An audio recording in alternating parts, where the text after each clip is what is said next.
Ito po sir.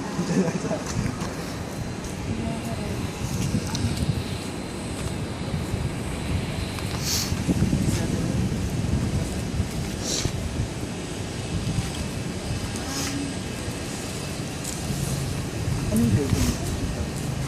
Hindi ba ito yun? Ay, hindi po sir. 3 pa lang po. So, pala po dito yung 7 years.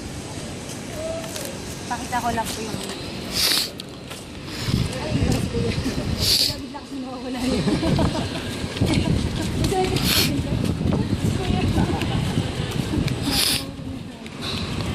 Papakita ko po yung mga... Ito po sir yung ano, corner unit. Ito po yung blue. So, wala siyang bagay.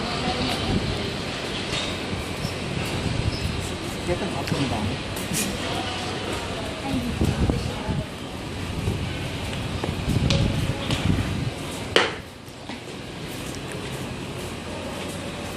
Kaya may itong mga unit tayo. Wala. Kasi yung action mo.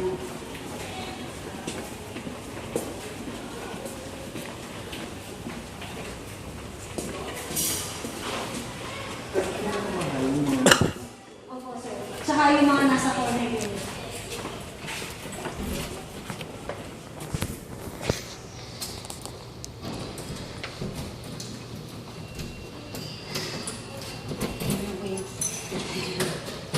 Ito meron na yan. Wala.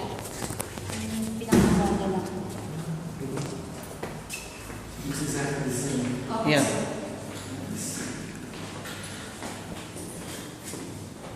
Ito yung garden view or...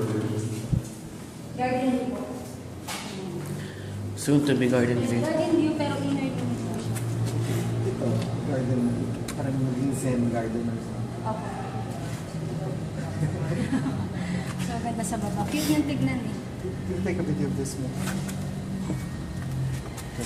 Mas ano, based po sa mga client ko, mas preferred nga po nila yung mid-rise lang eh.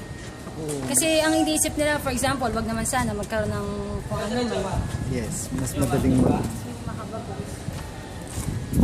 Okay. Tsaka yung nakakahinga yung mga unit, yung hindi masyadong complex. Ba't saan yung 7 Doon. Ay!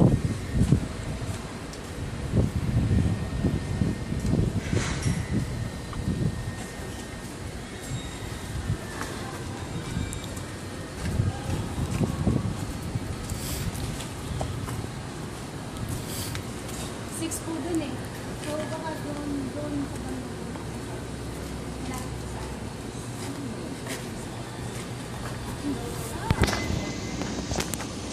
Actually, hindi po ako sure sir. Mukha siyang pa-parking. Oo. Para siyang street parking po. Kuya, street parking ba yan? Ayun, street parking na. Paano yung parking dito? You rent or kailangan bumili? Binibili po sir. Kailangan Hindi ko lang po napansin sa mga marketing materials ko is yung street parking. Usually kasi ang binibenta is yung mga nasa loob mismo ng building. may parking, may public parking. Opo, so may covered parking. Kasi pang title na yun. Opo. Ano na may screen?